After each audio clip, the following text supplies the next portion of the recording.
Et donc peut-être démarrer en vous disant simplement que vous et moi, ici, au quotidien, eh bien, nous consommons en moyenne 5 000 à 7 000 litres d'eau par jour. C'est une moyenne pour un Européen. Là, vous allez me dire, non, c'est pas possible. Derrière, quand on fait le calcul, effectivement, de l'eau domestique qui est consommée, on arrive à une centaine, 150 litres d'eau. Sauf qu'en réalité, eh bien, derrière tout ce que vous consommez, derrière votre nourriture, derrière la question énergétique, derrière en réalité tous vos modes de vie, eh bien, se cache de l'eau. Et donc, si je prends un exemple, votre téléphone portable qui a une puce microélectronique, eh bien, si on se dérive et qu'on part directement sur Taïwan, là, maintenant, et qu'on regarde la première usine de l'île, eh bien, cette usine de puces microélectroniques qui fournit le monde entier a besoin de 156 000 tonnes d'eau par jour. Et lorsqu'il y a des phases de sécheresse, eh bien, à ce moment-là, c'est toute la supply chain qui se retrouve complètement affectée. Et c'est votre ordinateur qui, lorsque vous le commandez, arrive avec 2 à 3 mois de délai, tout simplement parce qu'il a manqué d'eau à l'autre bout de la planète. Et donc, cette question du cycle de l'eau, qui nous relie en réalité tous à nos modes de vie, eh bien souvent, c'est un sujet qui est passé un peu sous les radars. Alors, un autre exemple, si on prend par exemple vos vêtements, eh bien, il faut compter pour 1 kilo de coton, à peu près 20 000 litres d'eau derrière. Alors, sur ce kilo de coton, on arrivera à faire un t-shirt, un jean, une chemise, mais il y aura aussi beaucoup de déchets. Mais ce coton-là, eh bien, il a nécessité des quantités d'eau astronomiques parce que c'est un produit agricole qui, après le riz et le blé, est le plus consommateur d'eau dans le monde. Et donc, le problème de la question de l'eau, c'est qu'on a toujours considéré jusque-là que le cycle de l'eau était absolument renouvelable, que nous n'aurions jamais de problème d'alimentation en eau, parce que cette eau, eh bien, elle se reforme partout sous la forme de petits cycles, tout comme de très grands cycles. On va avoir cette évaporation, cette évapotranspiration à travers les plantes, puis ensuite, vous allez avoir cette condensation et ces précipitations qui retombent, en sachant qu'une goutte de vapeur, enfin une molécule de vapeur d'eau ne reste dans l'atmosphère que 8 à 10 jours. Donc son temps de transfert est en général extrêmement court et cette eau finit par retomber. Alors qu'est-ce qui se passe en matière d'eau aujourd'hui dans le monde? Est-ce que c'est vraiment quelque chose qu'il va falloir considérer, notamment dans le monde économique? Eh bien, en réalité, nous sommes en train de perdre notre eau actuellement. Alors pourquoi? Parce que si on regarde ne serait-ce que les lacs et les rivières, eh bien, nous avons perdu plus de 50% de l'eau de tous nos lacs et de toutes nos rivières superficielles, de tous nos lacs surtout, mais surtout les rivières. Le vrai problème, c'est que, eh bien, jusque-là, l'eau s'écoulait toute l'année, et là, on se retrouve de plus en plus avec 50% de ces rivières et de ces fleuves qui, au moins une fois dans l'année, se retrouvent à sec. Donc cette eau, elle est en train de partir de ces réservoirs. Et surtout, il y a un réservoir qu'on n'a absolument pas considéré, qui est un réservoir un peu invisible jusque-là, et qui pour autant est absolument essentiel. Ce sont les nappes souterraines. Ces nappes souterraines, elles sont de différentes formes. Elles sont surtout fonction de la géologie qu'on a sous nos pieds. Donc si vous êtes par exemple à Paris, eh bien, vous pourriez avoir 40 ans de sécheresse. Vous ne manquerez pas d'eau dans votre robinet. Pourtant, il suffit d'être juste à l'amont de Paris, on monte à 100 km ou bien on descend à 100 km pour changer de géologie, on va changer d'encaissant et donc à ce moment-là, l'eau va être plus ou moins fragile. Pourquoi Paris est riche en eau? Parce qu'il a un énorme aquifère fossile profond. Quand vous descendez à moins 400 mètres, en fait, vous avez une nappe gigantesque qui est très protégée et qui permettrait d'être utilisée justement pour l'alimentation en eau potable. Et donc, la question de l'eau, et notamment du manque d'eau dans notre robinet, c'est quelque chose qu'on n'a jamais vraiment imaginé comme un risque lorsqu'on habite en France, parce que la France est un pays tempéré, un pays qui n'a jamais manqué d'eau, qui reçoit 512 milliards de mètres cubes d'eau par an. Donc il faut s'imaginer qu'à un moment donné, eh bien, lorsqu'on n'est pas habitué, comme certains pays, à vivre dans un stress chronique permanent, avec un manque d'eau habituel quelque part, eh bien, lorsque nous sommes trop riches en eau, nous ne sommes absolument pas prêts et pas résilients pour faire face à des crises rapides. Le problème actuellement, c'est que, eh bien, depuis le début des années 2000, on voit une augmentation très claire des records de température qui s'additionnent année après année. Et puis, si vous vous positionnez en 2017 et que vous regardez derrière vous, 16 des 17 années les plus chaudes l'ont été après les années 2000. C'est-à-dire qu'on voit vraiment à quel point, à partir des années 2000, on a une augmentation des températures en France, mais on ne va pas avoir à ce moment-là d'impact direct sur le cycle de l'eau. L'impact va arriver à partir de 2017. En 2017, on va connaître en France une sécheresse historique.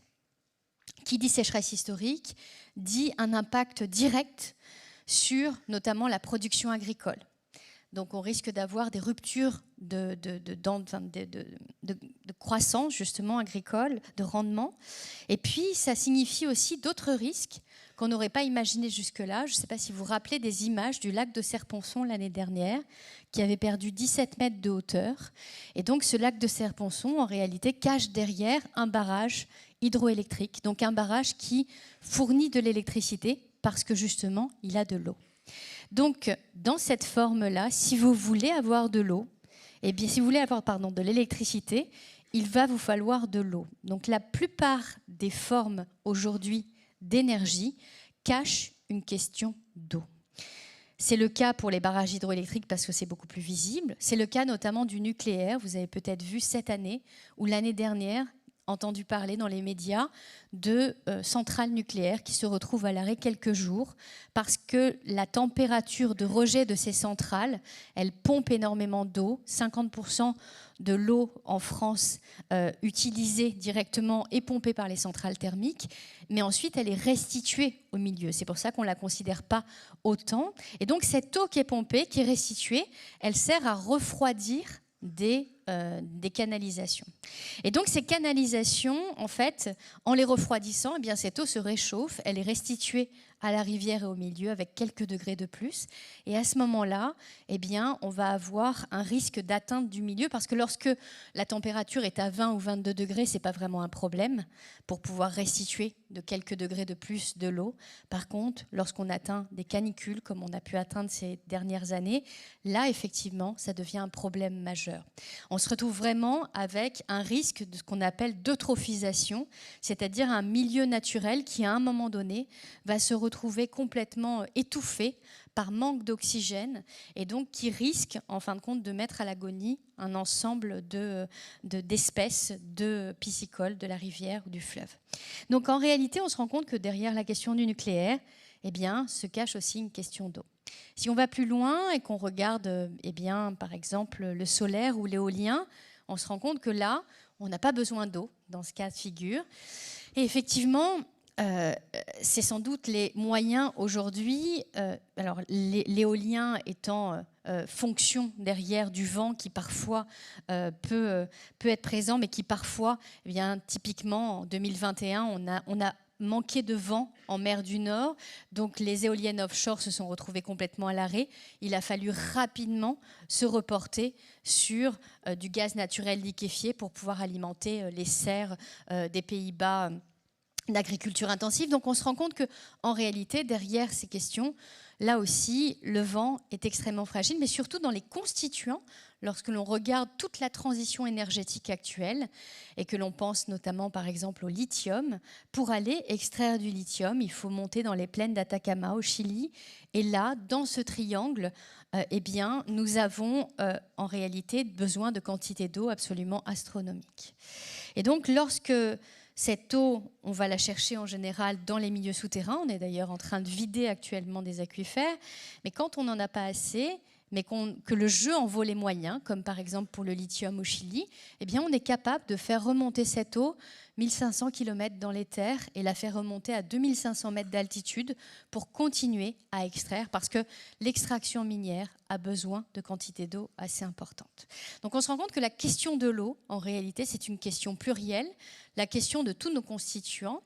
Et qu'est-ce qu'on fait quand on se met à manquer d'eau? Alors on commence à voir en surface qu'on manque de plus en plus d'eau. Pour vous donner un peu les grandes dimensions, on a 96,6% d'eau qui est de l'eau salée, donc de l'eau qui n'est pas directement disponible pour l'homme parce que ce n'est pas de l'eau potable.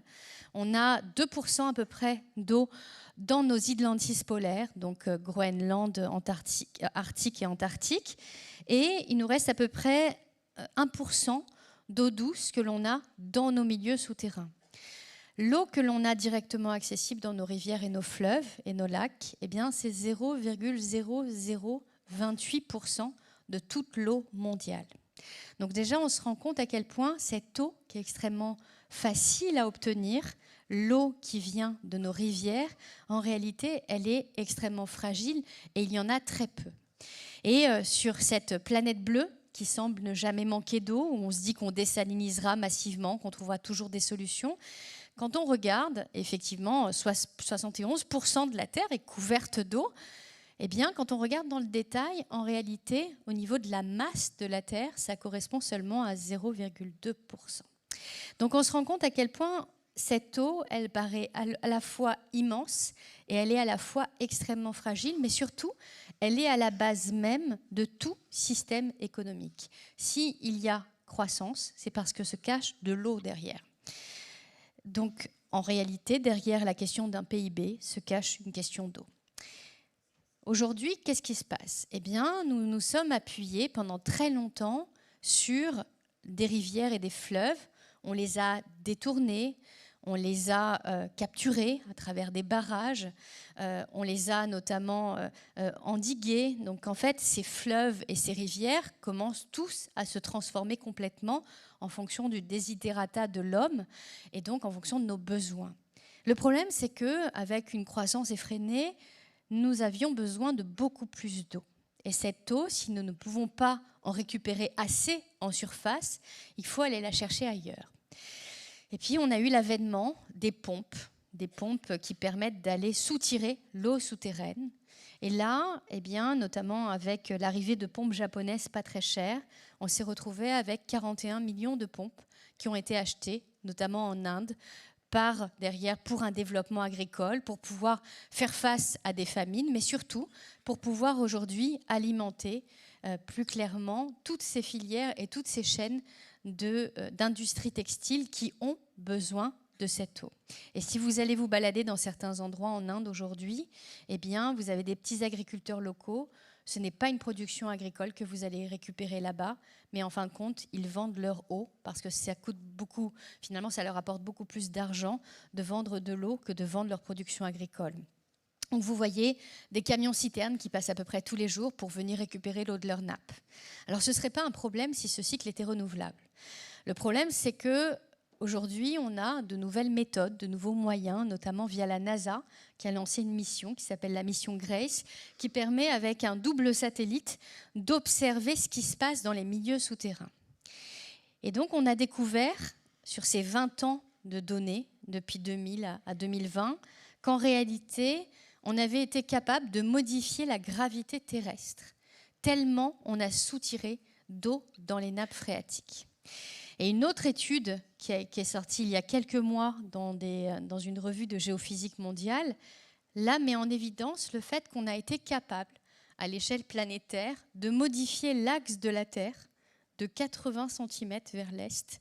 Et ces données s'arrêtent à 2010, c'est-à-dire qu'on ne sait pas finalement entre 2010 et aujourd'hui ce qu'il en est. C'est-à-dire que nous, humains, on est capable aujourd'hui, parce qu'on a développé des systèmes économiques que l'on sous-tend avec une croissance permanente, continue, on est capable de modifier l'axe terrestre. On est capable de modifier le spin de la Terre, la manière dont la Terre tourne sur elle-même.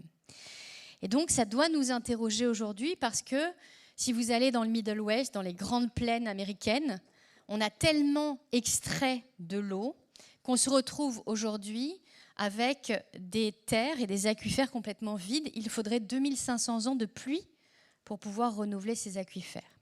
Le problème, c'est qu'on croit encore que l'on va pouvoir soutenir notre croissance et notamment, vous travaillerez demain dans des activités économiques qui voudront toujours croître chaque année un peu plus avec un système qui fera toujours de meilleurs chiffres, de meilleures projections. Sauf que derrière, eh bien souvent, dans la plupart des systèmes, vous aurez besoin d'eau. Et donc, ce que nous raconte la NASA dans ces images, qui sont absolument effarantes quand on les regarde, c'est à quel point il y a 19 points de bascule dans le monde dans lesquels on a consommé tellement qu'en réalité, on ne pourrait plus aujourd'hui remplir ces aquifères. Notamment en Chine, vous avez d'énormes milieux souterrains, d'énormes nappes phréatiques, nappes souterraines, dans lesquelles vous vous retrouvez avec plus d'1 milliard de Chinois qui se nourrissent aujourd'hui de riziculture. Pour avoir du riz, il vous faut en moyenne tout le temps 18 cm d'eau sur le sol. Et donc, en fait, pour avoir cette eau en continu, comme ce n'est pas apporté par la pluie, eh bien, on va la chercher en pompant dans les milieux souterrains. Sauf que d'ici 5 à 10 ans, eh bien, on aura ces aquifères qui seront complètement effondrés, c'est-à-dire taris. Et donc, comment est-ce qu'on va nourrir ce milliard de Chinois ? Comment est-ce qu'on va continuer à permettre à 1,5 milliard d'Indiens de pouvoir vivre alors que leur territoire n'a servi qu'à la production massive agricole de coton ou d'autres espèces d'ailleurs, pour pouvoir ensuite soutenir une croissance mondiale, en sachant qu'une fois qu'il n'y a plus d'eau, les populations ne peuvent plus rester, les sécheresses s'accentuent et ils sont obligés de partir. Alors vous allez me dire, mais où part cette eau ? Et donc cette eau, elle finit bien quelque part, elle finit toujours ailleurs. Et donc on a une étude récente qui nous montre qu'une partie de cette eau sert à contribuer à la surélévation des niveaux océaniques. Donc on sait qu'une partie repart. Et puis le reste, eh bien, elle se retrouve complètement capturée dans le cycle superficiel de l'eau, c'est-à-dire qu'on a toujours un cycle de l'eau, mais on est en train de retirer un réservoir. Et donc, si on a beaucoup plus d'eau qui se retrouve dans le cycle superficiel, alors qu'on a des températures toujours plus importantes, eh bien, on a une accélération du cycle de l'eau et on se retrouve à vivre des sécheresses toujours plus importantes et des précipitations toujours plus puissantes. Donc, vous avez peut-être vu sur les réseaux sociaux ces dernières semaines des images que ce soit au Japon, un peu partout dans le monde, de pluies diluviennes qui dévastent tout sur leur passage.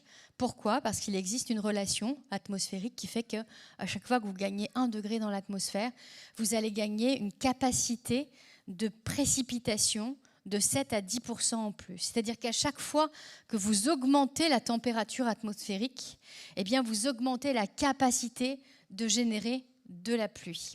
Et donc, on se mange des colonnes d'eau sur les territoires. Et donc, au lieu d'avoir jusque-là des pluies qui avaient le temps de rejoindre à travers des affluents, des rivières, des fleuves, eh bien, à ce moment-là, vous allez avoir de la pluie qui tombe directement et qui va suivre les axes d'écoulement préférentiels. Et dans ces axes d'écoulement, eh bien, vous allez finalement parfois avoir des rues qui vont se retrouver ravagées par les eaux. Donc, c'est des nouveaux risques qu'on va devoir considérer, le risque de ruissellement. Et ça, c'est pour les villes. Donc, quand on pense à une ville ou à un territoire et à son artificialisation, eh bien, nous devons essayer de réfléchir justement, est-ce que l'eau pourra trouver son chemin, son passage. Et plus vous allez dans des villes, plus on se rend compte qu'il y a très peu de zones dans lesquelles l'eau peut réussir à s'infiltrer. C'est un peu la même chose dans les milieux agricoles, puisque les milieux agricoles sont toujours plus compactés, toujours plus écrasés, et donc notamment avec beaucoup d'intrants chimiques. Vous pouvez vous retrouver avec des dizaines de couches d'intrants chimiques. Donc imaginez peut-être, vous, à l'échelle individuelle, nous-mêmes, nous sommes un cycle de l'eau à notre propre échelle, puisqu'on a 90% d'eau dans notre sang qui circule à travers 100 000 km de canalisation, de veines, d'artères. on se retrouve à inspirer justement de l'oxygène et ensuite à générer des molécules d'eau et de CO2 via notamment la dissolution du glucose. Donc en réalité, nous sommes un petit cycle de l'eau à notre échelle. Nous sommes obligés de boire de l'eau pour vivre, nous rejetons des eaux usées. Et donc cette eau finalement, à l'échelle de notre corps, elle vient nous raconter une histoire, c'est-à-dire que si demain, imaginez, à l'échelle de votre corps, on récupérait 50% de toute l'eau que vous avez dans votre corps et on la dérivait, on la mettait dans des barrages, on la récupérait pour d'autres usages, eh bien, imaginez dans quel état serait votre corps. Un autre élément, eh bien, par exemple, vous avez parfois besoin de crème hydratante pour pouvoir hydrater votre eau, donc pour pouvoir faire rentrer de l'eau à travers votre peau. La sueur, c'est de l'eau qui s'échappe de votre corps. On sue tout comme un arbre est capable de suer et donc derrière de générer de la vapeur d'eau. Et donc en fait, cette vapeur d'eau va aussi servir à être une sorte de ventilateur naturel. Eh bien, imaginez-vous avec une cuirasse sur la peau qui viendrait complètement obstruer toutes vos pores. Imaginez que vous puissiez avoir une peau complètement compactée, écrasée, qui serait impossible à hydrater, où il n'y aurait pas de sueur possible. Imaginez les dégâts que ça pourrait générer. Eh bien ça, c'est ce que l'on retrouve partout, sur tous nos territoires, puisqu'on a des terres de plus en plus compactées, de plus en plus abîmées. Imaginez en plus si vous preniez une dizaine ou une vingtaine de produits chimiques sur la peau, les conséquences que ça pourrait avoir. Donc aujourd'hui, essayez d'intégrer cette question de l'eau à travers toutes vos réflexions, eh bien, vous permettra peut-être demain de réfléchir à un autre modèle que l'on va devoir proposer dans notre société. On ne pourra plus faire comme si on ne savait pas, parce qu'on est actuellement en train d'épuiser toute l'eau disponible sur Terre, disponible et accessible rapidement. Alors vous allez me dire, oui, mais on peut désaliniser l'eau de mer. Regardez les Émirats arabes unis, on voit bien à quel point ils désalinisent des quantités extraordinaires d'eau. Et effectivement, on peut désaliniser de l'eau de mer, et c'est d'ailleurs ce que des pays, des milieux insulaires, n'ont pas d'autre choix que de faire. Et donc, alors quel est le problème ? Puisque finalement, on a trouvé une solution pour avoir toujours un peu plus d'eau. Le premier problème, c'est d'abord les techniques qui existent aujourd'hui, qui nécessitent de rejeter énormément de sel, de saumure en mer, qui, dans la plupart des process, ont besoin d'à peu près 12 produits chimiques, qui eux aussi se retrouvent complètement remis ensuite dans le milieu naturel sur les franges littorales. Donc, on appauvrit un milieu. Et donc, essayer de comprendre que la désalinisation, en tous les cas, dans sa forme actuelle, ce n'est peut-être pas la solution, mais c'est la solution dans des pays.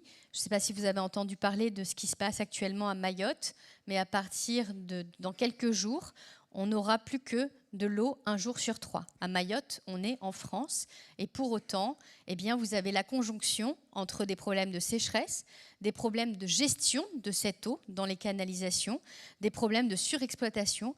Lorsque vous mêlez le tout, on se retrouve avec un peuple qui se retrouve dans une situation de détresse assez extrême. Donc voilà, je crois que l'idée, c'était peut-être de poser d'abord le décor du fait que considérer la question de l'eau, c'est peut-être aussi considérer la question des migrations, dont vous avez peut-être entendu parler par François Gémen. C'est peut-être comprendre aussi, à travers cette analyse systémique que propose Arthur Keller, à quel point l'eau s'intègre dans une question systémique. On a des guerres de l'eau parce qu'on est en fonction du moment où quand on a énormément d'eau, on est fort. Quand on a peu d'eau, on est très fragile. Si on est à la source d'un fleuve, eh bien on peut le contourner et contourner son débit, alors que si on se retrouve à l'aval, eh bien on devient dépendant de l'amont. Et donc ces fleuves traversent des pays. Donc la question de l'eau, c'est aussi une question absolument géopolitique. Donc on se rend compte qu'en réalité, partout, à chaque échelon, nous avons une question qui revient toujours, et à la fois, eh bien, de l'eau qui tend, comme je ne sais pas si vous avez lu Balzac, qui est la peau de chagrin, mais tend à se réduire comme une peau de chagrin qui diminue jour après jour, avec des usages qui, eux, ne diminuent absolument jamais, puisqu'on continue à extraire massivement de l'eau, et même pour extraire du fossile, lorsque vous avez besoin d'aller chercher du pétrole ou du gaz, vous avez besoin d'injecter de l'eau pure. Donc voilà, l'idée c'était peut-être de transfuser un petit peu cette question de l'eau, de vous permettre de réfléchir un peu différemment lorsque vous aurez à analyser des systèmes économiques, à participer vous-même à ce modèle économique de demain pour essayer d'y mettre un peu plus de conscience et de comprendre qu'aujourd'hui, dans le monde, il y a des pays dans lesquels, dans 5 à 10 ans, on aura des aquifères qui seront complètement éteints. Si ces aquifères sont taris, ça signifie que ce seront des populations qui migrent et ça remettra en question l'habitabilité de certaines parties de la Terre. Je vous propose peut-être, je ne sais pas quelle heure il est, mais je vous propose peut-être de laisser place à des questions et de ensuite pouvoir continuer à travers vos questions à vous répondre. Merci.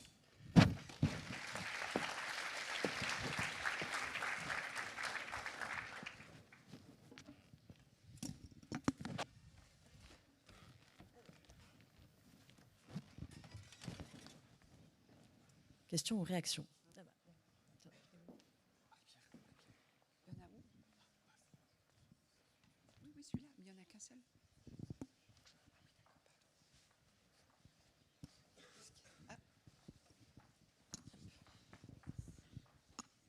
Bonjour madame, merci beaucoup. J'avais entendu dans certaines de vos interviews que vous évoquiez la question de l'augmentation de présence de molécules d'eau dans l'atmosphère, je crois comme un gaz à effet de serre, et vous étonniez du fait qu'on n'en parle pas assez. Est-ce que vous avez plus d'informations à ce sujet? Oui, en fait, si vous voulez, aujourd'hui, il y a plusieurs choses. Il y a d'abord le fait que, mathématiquement, lorsque vous augmentez la température d'une colonne atmosphérique, vous allez augmenter, qui est augmenté par l'émission de gaz à effet de serre, dont le CO2, nécessairement, vous allez avoir des quantités de vapeur d'eau qui vont se retrouver en présence beaucoup plus possible. C'est-à-dire que, en résumé, quand vous réchauffez une atmosphère, vous allez avoir la possibilité d'accueillir plus de vapeur d'eau. La vapeur d'eau, c'est le premier gaz à effet de serre sur Terre. C'est ce gaz à effet de serre qui rend l'habitabilité de la Terre. La question que je pose, elle va peut-être plus loin que simplement cette réaction mécanique simple, qui d'ailleurs est mise en évidence par la NASA, qui notamment montre qu'on a une surélévation, enfin une augmentation du taux de vapeur d'eau à l'échelle planétaire, pas partout de la même manière, mais en tous les cas qu'il y a des études qui nous montrent très clairement que la quantité de vapeur d'eau atmosphérique est en train d'augmenter. Et la question que je posais à travers une de mes interviews, c'était de dire la quantité que l'on a dans les sous-sols, qui est aujourd'hui extraite et à tel point qu'on est capable à un moment donné de modifier l'axe de la Terre tellement on surexploite ces nappes phréatiques, eh bien cette quantité d'eau, elle finit par être dans le cycle superficiel. Et donc, si elle se retrouve dans le cycle superficiel, ça veut dire qu'on a beaucoup plus de quantité d'eau dans le cycle superficiel. Ça accélère le cycle de l'eau et donc ça accélère aussi en partie la quantité de vapeur d'eau présente dans l'atmosphère. Mais juste peut-être pour vous donner une indication, essayer de comprendre un peu les ordres de grandeur et les enjeux, il faut comprendre que l'eau atmosphérique, elle est extrêmement infime. Il y a moins d'1% dans l'atmosphère terrestre de quantité de vapeur d'eau.